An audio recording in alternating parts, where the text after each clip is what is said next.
आज हम लोग पढ़ने वाले हैं चैप्टर 16, जिसका नाम है देव असुर संपदा विभाग योग। मतलब इसमें भगवान जो है देवताओं के गुण, मतलब ऐसा नहीं है कि देवताओं के गुण बताने वाले हैं, मतलब ऐसे इंसान जो मनुष्य के रूप में देवता है उसके गुण, और ऐसे इंसान जो मनुष्य के रूप में असुर है उनके गुणों का विभाजन करने वाले हैं।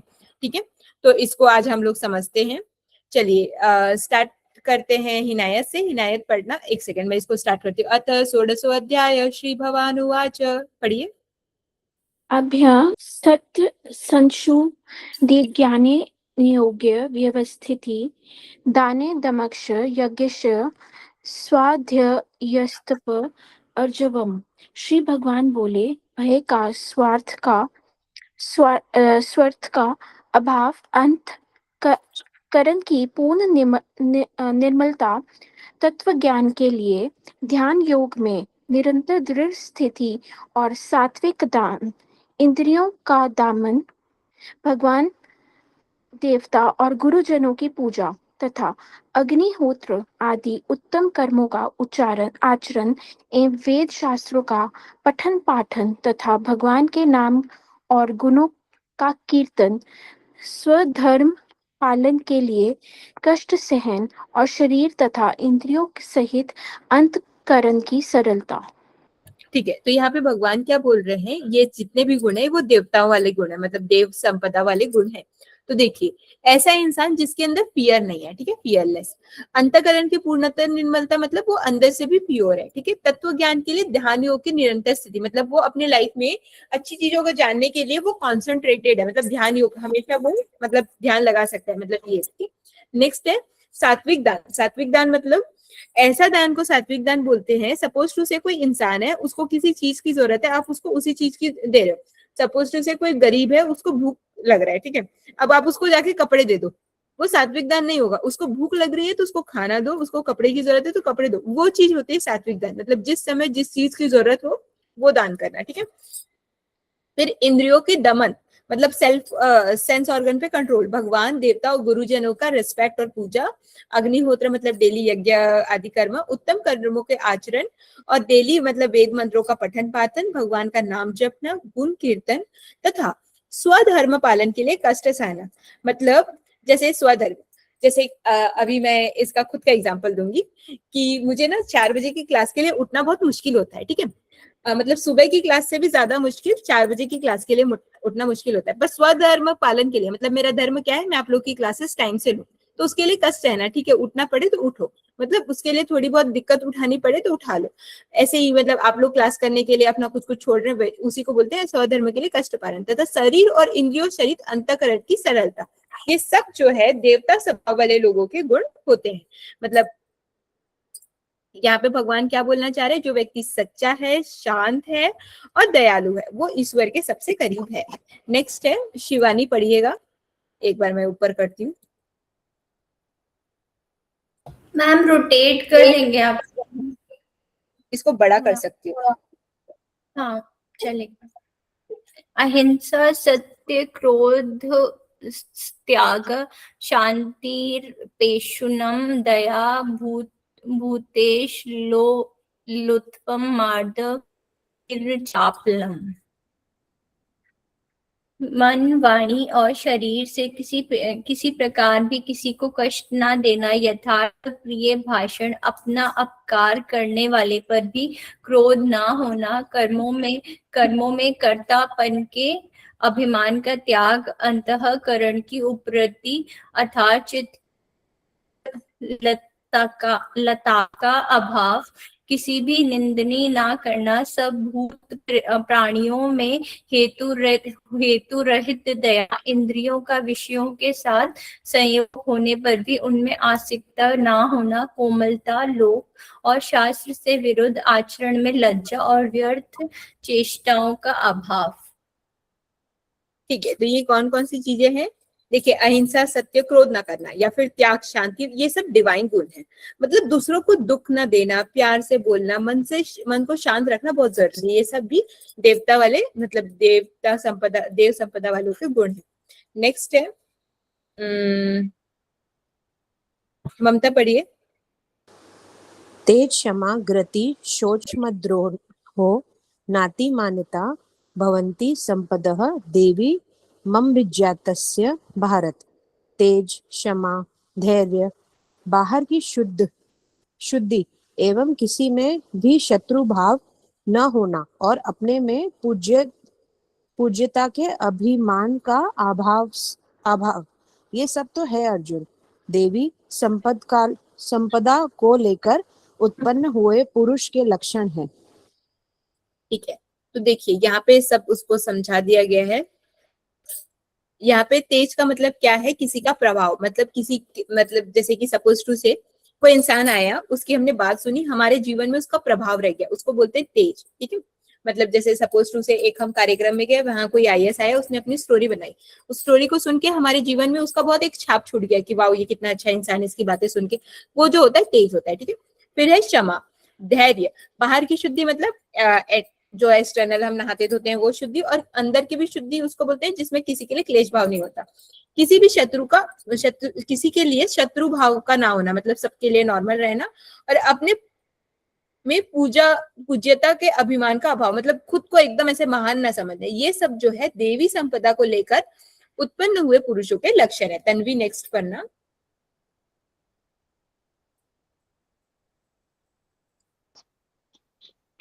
दम्भो दर्प दम्भो दर्पोऽभिमानश्च क्रोध पारुष्यमेव च अज्ञानं चाभिजातस्य पार्थ संपदमासुरीम्। हे पार्थ, दम्भ, घमंड और अभिमान तथा क्रोध, कठोरता और अज्ञान भी ये सब आसुरी संपदा को लेकर उत्पन्न हुए पुरुष के लक्षण हैं। ठीक है, तो देखिए अब हम लोग आसुरी संपदा पे पहुंच गए हैं। घमंडी, क्रोधी, कठोरता से बात करने वाला या फिर अज्ञान, ये सब क्या है, अज्ञानी, मतलब असुरी संपदा वाले लोगों के लक्षण बताए गए हैं। शिल्पा ने पढ़ लिया, शिवानी, ठीक है, चार लोग तो पढ़ रहे हैं ना। हिनायत फिर से पढ़ो, यहाँ पे देखिए क्या चल रहा है। हिनायत, शिवानी, ममता, फिर तन्वी। ठीक है, पढ़ना। देवी संपदमीक्षाय निबन्धासुरीमता मा शुचम संपदम देवी मभिजातो पांडव। देवी संपदा मुक्ति के लिए और आसुरी संपदा बांधने के लिए मानी गई है, इसलिए हे अर्जुन तू शोक मत कर, क्योंकि तू देवी संपदा को लेकर उत्पन्न हुआ है। ठीक है, तो देवी संपदा वाले लोग क्यों उत्पन्न हुए हैं? वो लोग मुक्ति के लिए, मतलब वो लोग इस जन्म के बाद मतलब फिर से इंसान नहीं बनना चाहते, मतलब पुनर्जन्म वाला। पर जो आसुरी संपदा वाले हैं वो लोग मतलब बंधन, मतलब इसी मनुष्य इसमें बंधे रहने के लिए माने गए। ठीक है, पर अर्जुन को बोल रहे हैं कि आप टेंशन मत लो, आप तो क्या बोलते हैं देव संपदा को लेकर उत्पन्न हुए हो। ठीक है, शिवानी पढ़िए। द्वभूत सर्गो लोकेस्मिन् देव आसुर एव च देवो विस्तरश प्रोक्त आसुरम पाठ में शृण। हे अर्जुन, इस लोक में भूतों की सृष्टि यानी मनुष्य समुदाय दो ही प्रकार का है, एक तो देवी प्रकृति वाला और दूसरा आसुरी प्रकृति वाला। उनमें से देवी प्रकृति वाला तो विस्तार पूर्वक कहा गया, अब तू आसुरी प्रकृति वाले मनुष्य समुदाय को भी विस्तार पूर्वक मुझसे सुन। ठीक है, तो दुनिया में सिर्फ दो प्रकार के लोग होते हैं, एक देवी, एक आसुरी। देवी को तो अब हम लोगों ने डिटेल में समझ लिया, अब आसुरी को समझते हैं। चलिए ममता पढ़िएगा। प्रवन्ति च निर्वन्ति च जना न वसुरासुराः न शोचः नापि चाचारो न सत्यम तेषु विद्यते। आसुर स्वभाव वाले मनुष्य प्रवृत्ति और निर्वृत्ति इन दोनों को नहीं जानते, इसलिए उनमें न तो बाहर भीतर की शुद्धि है, न श्रेष्ठ आचरण है और न सत्य भाषण ही है। ठीक है, तो देखिए आसुरी संपदा वाले लोगों को क्या है, प्रवृत्ति और निवृत्ति, मतलब क्या सही है क्या गलत है ये फर्क ही नहीं समझते, इसलिए ना तो उनमें बाहर की शुद्धि है। बाहर की शुद्धि क्या है, मतलब एक्सटर्नल नहाना धोना ये सब, और इंटरनल शुद्धि क्या है, राग द्वेष क्लेश ना होना। तो ये दोनों ही नहीं है, ना तो उनका आचरण श्रेष्ठ है, मतलब उनका बिहेवियर भी अच्छा नहीं है, और वो सत्य भाषण भी नहीं करते हैं। ठीक है, तन्वी पढ़िएगा। असत्यम प्रतिष्ठम ते जगदा जगदाह दाहरुनि शवरम अपरस्पर संभूतम की मन्यत काम हेतुकम। वे आसुरी प्रकृति वाले मनुष्य कहा करते हैं कि जगत आश्चर्य रहित, सर्वथा असत्य और बिना ईश्वर के अपने आप केवल स्त्री पुरुष के संयोग से उत्पन्न है। अतएव केवल काम ही इसका कारण है, इसके सिवा और क्या है। ठीक है, तो उनको क्या लगता है आसुरी संपदा वाले लोगों को कि ये जगत में ईश्वर तो है ही नहीं, उनका क्या काम है। जैसे अभी हम लोगों ने पूरे भगवत गीता पढ़ा, उसमें पता चला कि ईश्वर की वजह से ही सब कुछ हो रहा है, पर उनको लगता है कि पूरी जो दुनिया है वो स्त्री और पुरुष के सहयोग से ही उत्पन्न हो रही है। तो इसमें भगवान का क्या रोल है, मतलब भगवान तो कुछ कर ही नहीं रहे, इसलिए काम ही एक मेन कारण है, इसके सिवा कुछ और नहीं है। नेक्स्ट पढ़िएगा फिर से इनायत। शिष्ट भय नष्टमानो उपलब्ध बुद्धे प्रभव तनयुग क्रमान्य मम श्याय जगतो हिता। इस मिथ्या ज्ञान को अवलंबन करके जिनका स्वभाव नष्ट हो गया है तथा जिनकी बुद्धि मंद है, वे सबका अपकार करने वाले कुकर्मी मनुष्य केवल जगत के नाश के लिए ही समर्थ होते हैं। ठीक है, तो ऐसे लोग जो हैं जिनको मतलब गलत नॉलेज है, वो क्या करते हैं, मतलब उनका नेचर तो स्वभाव मंद है, नष्ट है ही, और उनकी जो बुद्धि है वो मंद भी है। मतलब वो लोग क्या है, ऐसे लोग दुनिया में अशांति ही फैलाते हैं। ठीक है, मतलब नेगेटिव सोच वाले लोग क्या करेंगे, खुद तो दुखी रहेंगे ही रहेंगे और पूरे दूसरों को भी दुखी करेंगे, मतलब जगत के नाश के लिए ही समर्थन रहता है उनका। शिवानी पढ़ो। कामाश्रित्य दुष्पुरं दम्भमान मदाविन्ता मोहादग्रही वत्सादग्राह प्रवन्ते श्रुतिव्रता। वे दम्भ, मान और मद से युक्त मनुष्य किसी प्रकार भी पूर्ण न होने वाली कामनाओं का आश्रय लेकर अज्ञान से मिथ्या सिद्धांतों को ग्रहण करके और भ्रष्ट आचरणों को धारण करके संसार में विचरते हैं। ठीक है, तो वो क्या करते हैं, अतृप्त इच्छाएं, मतलब एक इच्छा हुई, फिर उसके बाद दूसरी इच्छा हुई, तीसरी इच्छा, मतलब हमेशा मतलब इच्छाओं के आश्रय में रहते हैं। ठीक है, और उससे क्या है, वो ऊपर नहीं जाते, नीचे जाते जाते हैं, मतलब वो भ्रष्ट आचरण को धारण करके संसार में विचरते रहते हैं। मतलब किसी की इच्छाएं कभी खत्म नहीं होती, तो उसको कभी शांति नहीं मिलेगी, यही चीज इसमें बताया जा रहा है। ममता पढ़िएगा। चिंता मप्रिमेयां च प्रलय न तामुप्राश्रितां कामो प्रभोग परमा एता वंदती निश्चिता। तथा वे मृत्यु पर्यतन रहने वाली असंख्य चिंताओं का आश्रय लेने वाले, विषय भोगों के भोगने में तत्पर रहने वाले और इतना ही सुख है इस प्रकार जानने वाले होते हैं, मानने वाले होते हैं। ठीक है, तो आसुरी लोग क्या करते हैं, चिंता और लालच में सदा फंसे रहते हैं। ठीक है, और उनका लालच जो है उनको क्या बताता है कि इतना ही सुख है, मतलब ये मिल गया तो हैप्पीनेस है, ये मिल गया तो हैप्पीनेस है, ऐसा सोच के वो चलते रहते हैं। चलिए तन्वी पढ़िएगा। आशा पाश शतवृद्ध काम क्रोध परायणः हन्ते काम भोगार्थ मन्यायेनार्थ संचायन। वे आशा की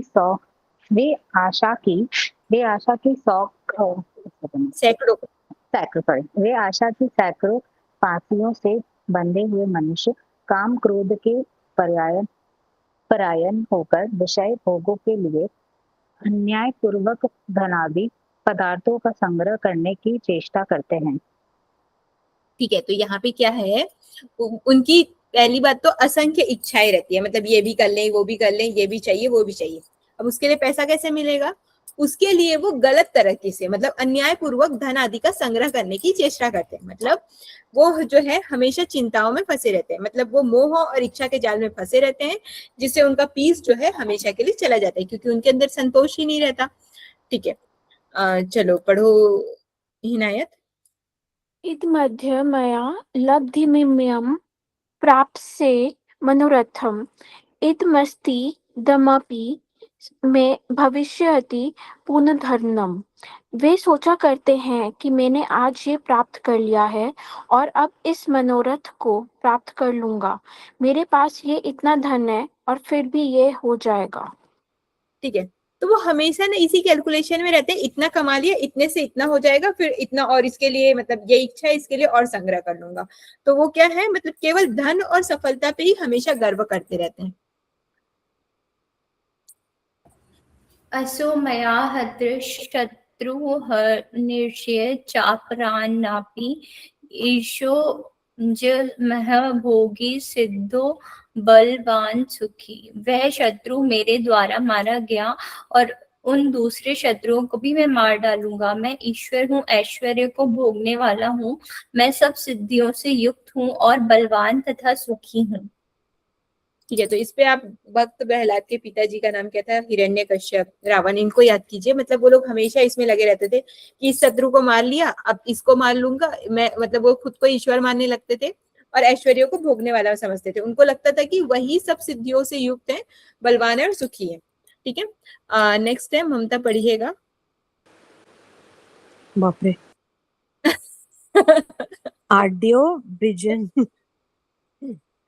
ब्रिजना स्मि कोन्योस्ति सदृशो मया यक्षे दास्यामि मोदिष्य इत्यज्ञान विमोहिता अनेक चित्त विभांता मोह जाल समावृता प्रसत्ताम काम भोक्षु पतंती नरके शुचो। मैं बड़ा धनी और बड़े कुटुंब वाला हूँ। मेरे समान दूसरा कौन है। मैं यज्ञ करूंगा, दान दूंगा और आमोद प्रमोद करूंगा।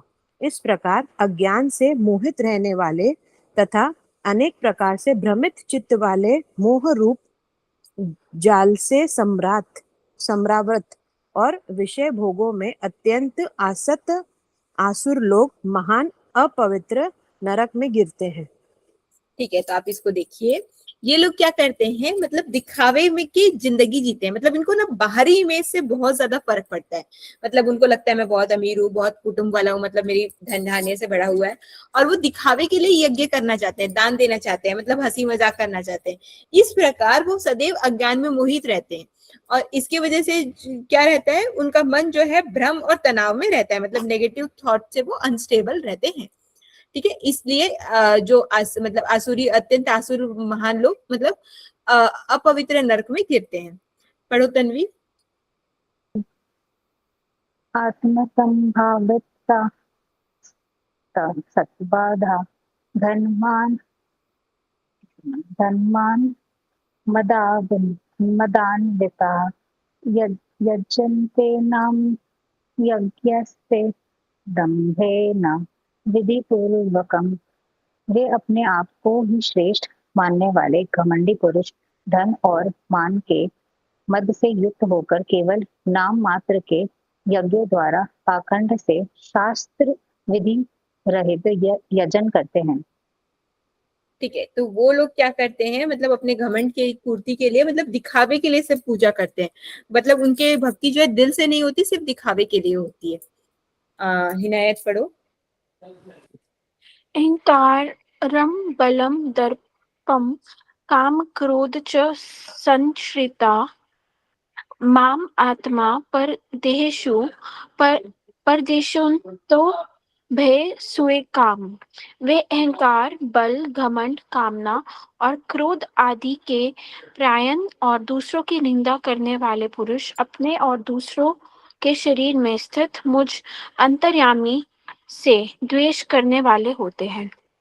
ठीक है, तो देखिए यहाँ पे क्या बताया जा रहा है कि वो अपने अहंकार, बल, घमंड, इस क्रोध की वजह से मतलब वो ना दूसरों के अंदर मतलब निंदा करते हैं। मतलब वो जो है खुद के शरीर में और दूसरों के शरीर में जो भगवान रहते हैं ना, उनसे वो द्वेष करते हैं। अब जैसे रावण को ही देख लीजिए, उसको राम जी से कितना ये गुस्सा था कि मतलब ये ऐसे हैं। अब हिरण्यकश्यप को देख लीजिए, उनको विष्णु से कितना दिक्कत था। ऐसे ही अपने कंस, कंस को देखिए, उनको कृष्ण भगवान से कितनी दिक्कत थी। तो मतलब उनको भगवान से बहुत द्वेष भावना होती है, ठीक है।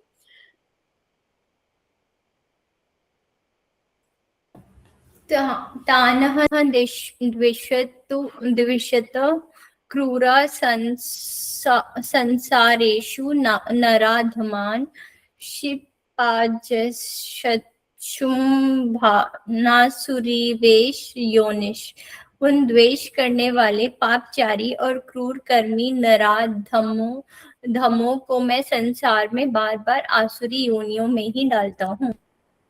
ठीक है, तो यहाँ पे क्या बताया जा रहा है कि जो ये द्वेष वाले प्राप्तचारी होते हैं ना, इनको बार बार आसुरी योनि में ही भगवान डालते हैं, मतलब वो अपग्रेड नहीं होते, वो बार बार जो है उसी योनि में जन्म लेते रहते हैं।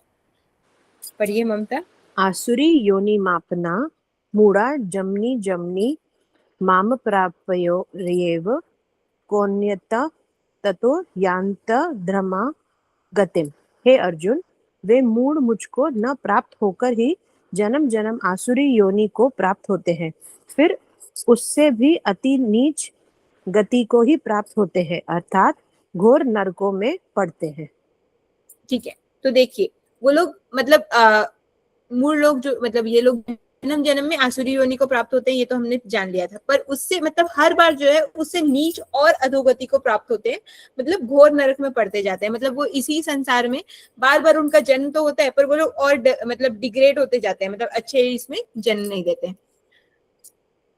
हाँ Yeah. तन्वी। या त्रिविधं नरकस्येदं द्वारं नाशन्नात्मनः कामक्रोधस्तथा लोभस्त मादेत्रयं त्यजते।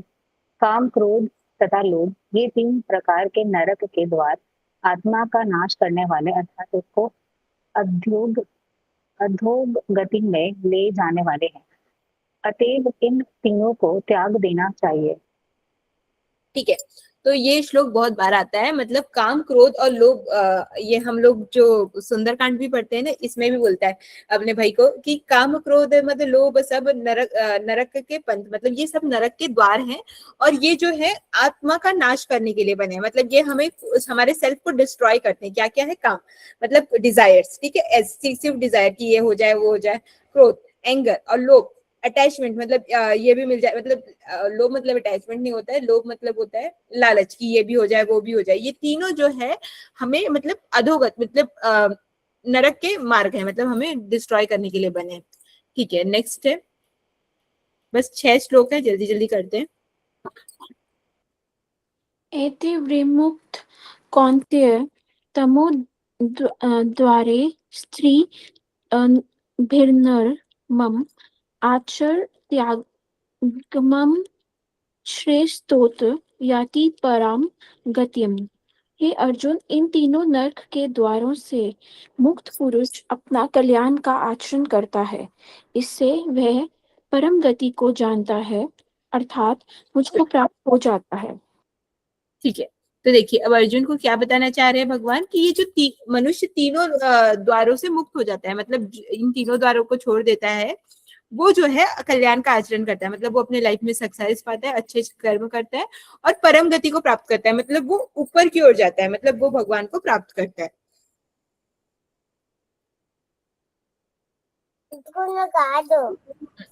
यह शास्त्री विधि मुत्सृज्य वर्त्रे काम कारतम न स सिद्धि म वाप्नोति न सुखम न पराम गतिम। जो पुरुष शास्त्र विधि को त्याग कर अपनी इच्छा से मन माना आचरण करता है, वह ना सिद्धि को प्राप्त होता है, ना परम गति को और ना सुख को ही। ठीक है, तो जो इंसान शास्त्र विधि को त्यागता है वो जो है मतलब एक मिनट रुकिए ना,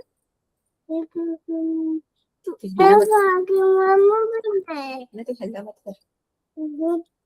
जो इंसान जो है शास्त्र विधि को त्यागता है, मतलब शास्त्रों में बताए गए रास्ते को छोड़ देता है, वो जो है अपने हिसाब से काम करने लग जाता है, और ना तो वो सक्सेस पाता है और ना वो पीस पाता है। ठीक है, पढ़िएगा ममता, बस 2-3 श्लोक। तस्माच्चा स्त्रम प्रमाणम ते कार्य व्यवस्थितो जात्वा शास्त्र विधानुतम कर्म कुरुतम मिहा हर्षि। इससे तेरे लिए इस कर्तव्य और अकर्तव्य वही की व्यवस्था में शास्त्र ही प्रमाण है। ऐसा जानकर तू शास्त्र विधि से नियत कर्म ही करने योग्य है। ठीक है, तो देखिए मतलब क्या करना चाहिए क्या नहीं करना चाहिए इसकी व्यवस्था जो है मतलब शास्त्रों में बताया गया है, मतलब हमारे जो स्पिरिचुअल टेक्स्ट है इसमें बताया गया है। इसलिए हमें डेली जो है शास्त्र को पढ़ना चाहिए, ये इसमें बताया गया है। ठीक है,